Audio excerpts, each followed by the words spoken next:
sëñ Tuubaa gi kenn desul boo ma jëlee sëñ Mour kër sëñ Mour njabootu sëñ Mour Moustapha ba ci sëñ Mouhamadou Mourtada ñëpp laa wax ne kenn desul boo jëlee sëñ borom Sàmm sëñ Mamour Diarra borom Sàmm nga xam ne mooy féete mag ba ci sëñ Massamba kenn desul man dama mujj ne ñemewuma sax di tudd ne diw ñu ngi koy sant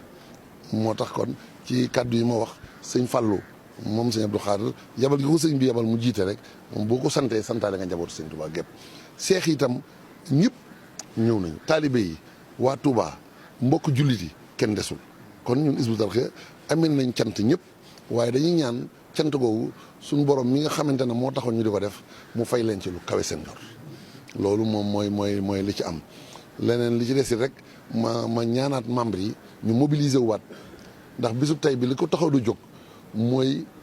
dafa tombe rek ak ubbi jumaa ji mais dafa am sëñ bi daa woote jumaa ju mag gi nag jumaa ju mag gi mooy farata ji de ñun bii dañ ko daan bokk rek dañ ko daan bokk di ci def saa bu ñu amee jot def ci dara waaye jumaa ju mag ji sëñ Muntaxa woote na ko tey jii kon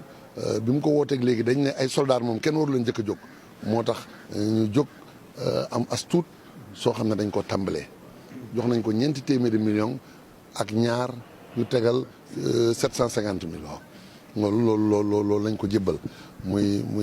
715 000 maanaam 402 millions 715 000 francs CFA ñu xeeb ko nag lool waaye lenn la ñu dalalee suñu xel mooy première tranche la dootuñu ko àpp ci xaar atum déwén naan dañuy defaat ziyaaru déwén déedéet